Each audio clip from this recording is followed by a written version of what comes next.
Bonjour, bienvenue dans le podcast La Sueur Birosti. On va parler d'Alexander Volkanovski. Quelle suite pour lui, sa performance, le fait que malheureusement, c'est vrai, il s'est incliné, mais de justesse face à Islam Makhachev, 3 rounds à 2. Je pense que tout le monde est d'accord avec ça. Mais au terme d'un combat âpre, qui nous aura, mine de rien, tous conquis quant à sa personne, à ses skills et à son attitude. Swear.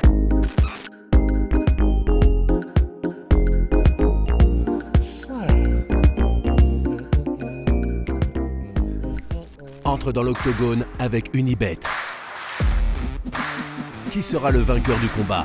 En combien de rounds? Fais tes paris sur l'app numéro 1 et profite de 100 € de bonus sur ton premier pari. Birosti, Alexander Volkanovski, selon toute vraisemblance, on devrait aller vers un combat d'unification face à Yair Rodriguez. Les affaires courantes reprennent. Est-ce que toi, après ce qui s'est passé là, mine de rien, où je pense qu'il est entré dans une autre dimension, est-ce que c'est quelque chose qui te dérange un peu? Est-ce que tu aimerais bien voir la revanche immédiate contre Islam Makhachev, ou au contraire tu te dis, toi directement dans ton esprit, t'étais en mode bon bah là, on a cette parenthèse lightweight et ensuite on va revenir à ce qui se fait d'habitude?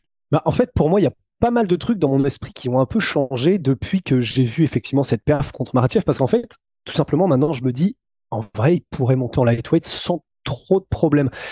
La seule question que je me pose, c'est est-ce que là, c'était encore plus parce que stylistiquement, du coup, il avait un style.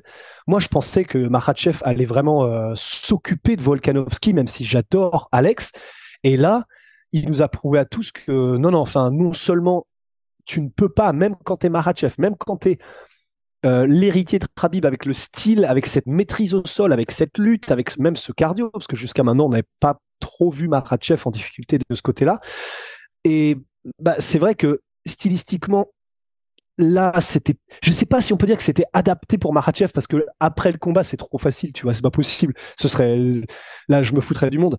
Mais en fait, je dis ça dans le sens, je me demande comment Volkanovski serait contre un Dustin Poirier, serait contre un n'importe qui, un Chandler, un Tsarukyan. Je sais pas comment est-ce qu'il serait contre un striker lightweight qui a une bonne défense de lutte, tu vois, c'est ça ma question. Mais là, il a prouvé Makhachev que déjà lui-même faisait partie de toute façon des tout meilleurs, même debout en fait dans la KT. Alors c'est pas un kickboxer de métier, mais il a aucun problème, et on l'a vu contre Volkanovski. On rappelle un gars qui fait jeu égal contre Holloway et contre les meilleurs de toute façon, même debout. Makhachev n'avait pas de problème. Maintenant, effectivement, contre un mec comme, par exemple, je sais pas pourquoi je pense à Dustin particulièrement, ou Geji, tu vois, comment ça se passe? C'est vraiment la question que je suis en train de me poser. J'ai pas encore de réponse définitive. Je sais pas ce que tu en penses, est-ce que vous en pensez? Mais sinon, honnêtement, à part cette petite question, vu ce qu'il vient de montrer là, il peut très bien monter en lightweight sans problème, en fait. Ouais. Perso, moi, je serais en mode, il défend son titre contre Yair, et ensuite, honnêtement, il monte en lightweight, quoi. Pareil, je partage complètement ton avis. Ce que je disais hier dans le live avec Chris, pour moi, Yair Rodriguez, il va n'en faire qu'une bouchée. Tout simplement parce que, ok, je respectais immensément Yair Rodriguez, mais le problème, c'est que depuis Frankie Edgar, il a jamais été testé face à un lutteur ou face à quelqu'un qui peut le mettre un petit peu dans le man dans ce domaine-là. Et ça fait pas mal de temps, je pense que l'UFC, je vais pas dire on a conscience, mais tu vois, il s'était dit, bon, on a un petit peu une pénurie de featherweight qui sont intéressants, donc on va le faire monter tranquillement. Il affronte des mecs qui sont très durs, mais pas des gars qui peuvent potentiellement le mettre mal, comme a mis Frankie Edgar, et je pense que Volkanovski, tu vois, ça va être un petit peu, on va se rendre compte que, ok, Yair Rodriguez a énormément progressé, mais le problème c'est qu'il l'avait pas mis face à un gars qui peut justement changer de niveau en fonction du gameplay, en fonction du déroulé du combat, et on va vite être repris par la réalité.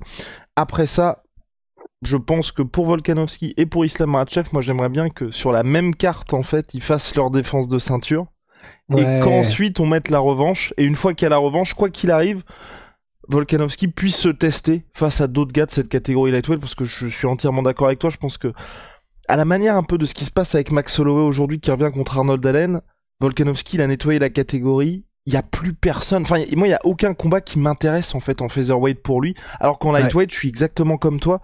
Il y a pas mal de gars où je me dis, qu'est-ce que ça donnerait après ce qui s'est passé là? Alors qu'en featherweight, enfin, je sais pas si toi, enfin, j'avais dit dans le live, peut-être Zabit Magomedsharipov s'y revient, mais à part lui, je le vois battre tous les mecs. Ouais, puis Zabit, honnêtement, je le surkiffais quand il était là, mais bon, déjà, un, il est plus là, et deux, pour moi, il faudrait qu'il fasse quelques combats pour remériter sa place pour le titre, pour moi. Et c'est vrai que c'est pour ça que pour moi, là, maintenant, Arnold Allen, si jamais il fait une performance incroyable, mais parce que c'est vrai que si Arnold Allen bat de manière vraiment convaincante Holloway, ça veut quand même dire un truc, ça veut dire quelque chose. Et là, dans ces cas-là, il y aurait peut-être Yair puis Arnold Allen, mais en espérant qu'il n'y ait pas un autre mec qui d'ici là explose non plus en fait. Donc c'est pour ça que franchement, s'il bat Yair là pour réunifier sa ceinture, franchement, il aura mérité, à mon sens, d'aller en lightweight pour trouver de nouveaux challenges, même si Arnold Allen, du coup, peut-être aura explosé entre-temps. Il a mérité ce droit de monter, tu vois. Mais par contre, pour au niveau du timing, d'après ce que j'ai entendu, il a besoin d'une pause Islam Makhachev bien méritée, et du coup, lui, il était en mode septembre-octobre, je crois. Alors que Volkanovski, il était chaud pour repartir direct. Ouais, exactement. Et c'est là où moi ça m'embête un peu parce que ce sera un podcast subsidiaire bien évidemment par rapport à ça. Moi ça m'embêterait beaucoup pour Volkanovski après ce qu'il a fait là, que quelqu'un d'autre comme un Benil Dariush ou le prochain challenger à la ceinture en fait profite de toutes les pistes, tout ce qu'a mis en place Volkanovski pour battre Islam Makhachev et qu'en fait, enfin, tu sais au regard de l'histoire, le mec qui fasse tomber Islam Makhachev ne soit pas Volkanovski, alors que là, c'est lui qui a ouvert pas mal de brèches potentielles. Et c'est pour ça que moi, j'aimerais bien que la prochaine sortie d'Islam Makhachev, soit, bah tu vois, ce soit défense de ceinture tranquille. Quand je dis ça, quand je dis tranquille, c'est Justin Gaethje, par exemple, Islam Makhachev, ou Fiziev, Islam Makhachev. Je mets Islam Makhachev. Mais j'aimerais pas que ce soit un Benil Dariush ou en tout cas un mec qui peut mettre en place ce qu'a mis en place Volkanovski, qu'il batte Islam Makhachev et que pour l'histoire, tu vois, on n'est pas ce côté. Aujourd'hui, ce qu'on a vécu à Perth là pour l'UFC 284, qu'on oublie complètement la dinguerie que ça aurait pu être sur le papier, que je vais pas dire une injustice parce qu'il a vraiment perdu, mais bah, vous savez, là aujourd'hui, vous avez les émotions. Nous qui sommes là en train de nous dire putain, ce qu'a fait Volkanovski, dans 5 ans, on aura tous, enfin, pas on aura tous oublié, mais tu vois, on retiendra juste le rouge sur Wikipédia ou sur le Sherdoc, tu vois. Et c'est ça un peu qui m'embête. J'ai vraiment envie que les deux s'affrontent une nouvelle fois et assez rapidement pour qu'on ait vraiment le cœur net de ce qui se passe, ou soit comme ce qui s'est passé pour Volkanovski contre Max Holloway, t'es un poinçon où clairement il y en a un qui a pris le dessus, il y avait un combat serré, et puis ensuite, il y a complètement une inversion de la tendance et Islam Makhachev lui roule dessus, ou alors Volkanovski s'impose, et là ça montrera bien à tout le monde que le premier combat, mine de rien, ça aurait duré un petit peu plus de temps, ça aurait vraiment basculé du côté de l'Australien. Et d'autant plus que, et je pense que c'est important de le dire pour les gens qui n'ont peut-être pas vu les conférences et les interviews après le combat, un truc qui est super intéressant qu'a dit Volkanovski, c'était si j'avais su, j'aurais plus tôt dans le combat accéléré. Et en fait, parce que ce que disait Alex, c'est qu'en fait, il a pas ressenti une force surnaturelle de la part de Islam. Et c'est incroyable. Il disait, au début, j'ai ressenti la pression et le jeu au sol et la lutte et le physique de Makhachev. Et Volkanovski dit, c'était pas incroyable. Et je me disais, ça doit être un piège. C'est quand même ce qui est fou. Et d'ailleurs, on l'entend entre des rounds à un moment donné, Volkanovski dire, non, mais en fait, il est pas si fort. Et du coup, il a eu cette hésitation et il a gardé ce respect pour la lutte de Makhachev en se disant c'est pas possible, c'est un piège. Au moment où il va accélérer Makhachev, il va me serrer comme un boa. Et en fait, ça n'est pas arrivé tout simplement parce qu'il était tellement bien préparé et il est tellement solide physiquement, malgré la différence de gabarit dont on pensait que ça allait être le facteur déterminant, qu'il n'a pas accéléré plutôt Volkanovski et c'est ça qu'il a regretté. Et c'est vrai que pour une revanche, donc, vu comme il a terminé, c'est absolument pas du trash talk. Clairement, il en avait salement sous le pied encore Volkanovski. Il pouvait faire 3 nouveaux rounds. Et du coup, c'est là où, pour un nouveau combat, l'inconnu serait incroyable de se dire, maintenant qu'on a un Volkanovski qui sait exactement ce qu'il a en face de lui, un Volkanovski qui met la même pression, avec la même confiance, dès le premier round jusqu'au 5e, comment ça se passe? Et c'est là où, effectivement, ce serait super intéressant. Mais après, tu vois, pour peut-être donner un élément de réponse à la question que tu posais sur ce serait quand même, ce serait dommage, ce serait ballot que quelqu'un d'autre utilise là les pistes qu'a trouvé Volkanovski. En vrai, je pense que il y a que Volkanovski qui peut faire ce qu'il vient de faire. Il y a que Volkanovski qui peut faire ce qu'il vient de faire, mais moi je parlais plutôt d'un mec comme Benil Dariush ou dans un style différent. Je pense que debout, il a pas de problème avec Islam Makhachev et je pense qu'au sol, avec ce qui s'est passé là, il peut aussi poser des problèmes à Islam Makhachev, tu vois, avec le côté appréhension en moins que tout le monde avait jusqu'à maintenant de se dire, et c'est pour ça que moi Volkanovski, j'ai vraiment envie de voir cette revanche contre Islam Makhachev parce que ok, les gens vont pouvoir se dire il s'est pris des mises au sol. De temps en temps, il ne se relevait pas, mais sauf que quand il se relevait pas, Makhachev ne causait pas de dommages en ground and pound, il n'y a pas de soumission qui passait non plus. Donc aujourd'hui, le côté, à partir du moment où Islam arrive à mettre la main sur toi, c'est terminé, ça n'existe plus pour beaucoup de gars. Et en plus, Volkanovski, pour partir avec cette confiance-là, de se dire, je me suis relevé, et quand il me maintenait au sol, ok, il y avait le contrôle qui était pour lui, qui fait que tu remportes les rounds, mais c'est pas pour ça que tu vas te faire terminer. Alors que tous les moments où je me suis relevé, c'était quand même un petit peu panique à mort, même si aussi, il convient de dire que Islam Makhachev a quand même mis en danger Volkanovski debout. Tout ça pour dire que, avec notre cher Beneil Dariush, je pense que tu vois, il y aura ce côté appréhension en moins aussi de se dire, il y a une zone où il ne faut absolument pas aller. Là, on a vu qu'effectivement, tu pouvais survivre là-dessus face à un mec qui a un gabarit moindre. Et puis, Beneil Dariush, on a bien vu contre Gamrot qu'il ne rigolait pas du tout. Donc, non, moi, au global, franchement, j'ai envie de voir cette revanche hyper rapidement. J'ai envie que les points sur les i soient mis par notre cher Alexander Volkanovski et que ça reste pas, tu vois, un et si. Et c'est pour ça que je regrette aussi qu'il n'y ait pas eu Dana White, mine de rien, en Australie. Parce que David Shaw, donc, qui est je crois que c'est le responsable à l'international de l'UFC, bon bah vous avez bien vu, il joue plutôt le rôle de gars des relations presse, relations publiques de l'organisation, mais il va pas vraiment prendre position. L'avantage, c'est que s'il y avait eu un Dana White, il aurait pu très bien dire... Je suis pas du tout d'accord avec les juges, faut qu'on refasse le combat hyper rapidement. Et là, on était reparti. Et vraiment, moi, je regrette qu'il n'ait pas été présent, ou tu sais, qu'il n'y ait pas eu une interview avec ESPN qui soit organisée même en distanciel, parce que je crois qu'il était au Super Bowl. En gros, un truc qui fait qu'on se dit, ça y est, il n'y a pas que nous en tant que fans, que les combattants, que un peu tout le monde, même Joe Rogan qui était un peu dégoûté par la décision. Voilà. Qu'on puisse à nouveau se dire...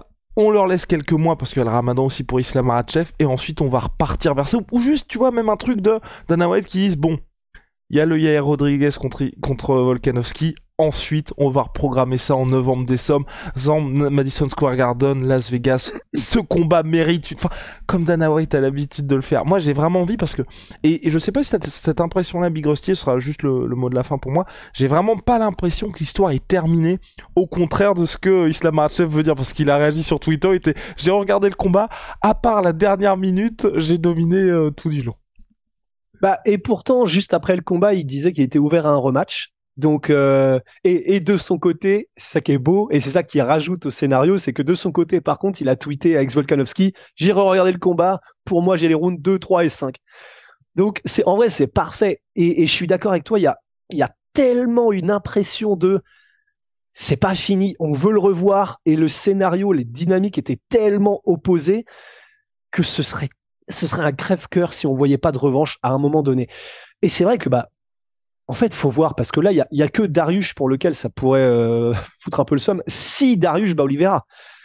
Et alors, si on se place, si le scénario de revanche Makhachev versus Volkanovski était une personne, cette personne probablement rêverait que Oliveira batte Dariush. Parce que dans ces cas-là, il n'y aurait pas de très très clair contender. Et dans ces cas-là, si entre-temps Volkanovski il a battu Yair Rodriguez, bah, premier combat de rentrée d'Islam Makhachev, on lui remet la pile humaine Volkanovski, quoi.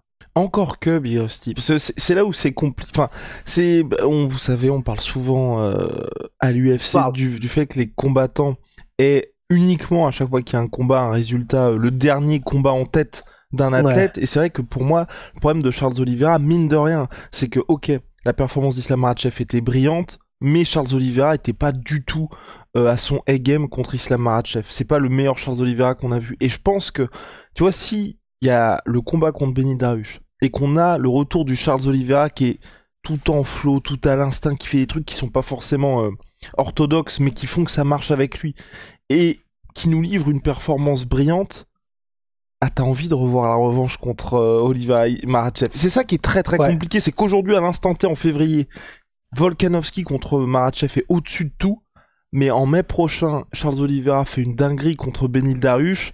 Tu sais, on va se souvenir de son run exceptionnel, du fait qu'il était comme mine de rien en discussion où nous on était en train de se dire bah putain, entre Khabib et lui il y a quand même match en termes de résumé. Enfin, je sais pas ce que t'en penses, toi. Bah, en vrai, je sais pas, parce que je pense que de la même manière que tu l'as dit, mais du coup je vais prendre le raisonnement à l'envers, le fait qu'il ait été autant étouffé, papier cadeau, terminé, envoyé à la poste par Makhachev dans leur combat et qu'il n'ait pas existé, pour moi, fait que Volkanovski a quand même un avantage quand on considère s'il y avait le choix là tout de suite entre les deux, entre qui a un rematch, même si Oliveira gagnait de manière convaincante contre Dariush, on serait tous en mode on a envie de voir le rematch, mais comme entre le match Makhachev-Volkanovski et le match Oliveira, ça s'était fait comme ça, bah, quitte à en prioriser un, j'ai tendance à penser que les gens prioriseraient quand même un rematch avec Volkanovski parce qu'on a la certitude que c'était gros match et que Volkanovski avait peut-être les clés. Agreed, Big Rusty. Bon, en tout cas, affaire à suivre. J'espère que moi, tout ça va bien avancer les prochains mois, qu'on aura une vraie sortie de Dana White à ce sujet, j'espère cette semaine, et qu'en tout cas, du côté de Volkanovski, comme d'Islam Makhachev, ils poursuivront un superbe run, tu vois, jusqu'à une nouvelle collision, parce que là aussi, il y avait toutes ces discussions autour du classement pound for pound. J'espère aussi que l'UFC, tu vois, va juste rétrograder d'un seul rang Volkanovski au regard de sa performance et que, en fait, on ait toujours cette petite rivalité. Course à distance pour se dire quand il y aura la revanche, toujours les mêmes enjeux, le titre et le classement pound for pound. Parce que, mine de rien, je soupçonne l'UFC aussi de vouloir faire revenir John Jones dans la course au pound for pound quand il va revenir contre Cyril. Donc, attention à tout ça. Bref, mais Hostie, on a terminé? Je crois, hein. Et bah, shout ma sweet pea, ma sweet protein, moins 36%, je crois, sur tout MyProtein avec le code la sueur. See ya. See ya.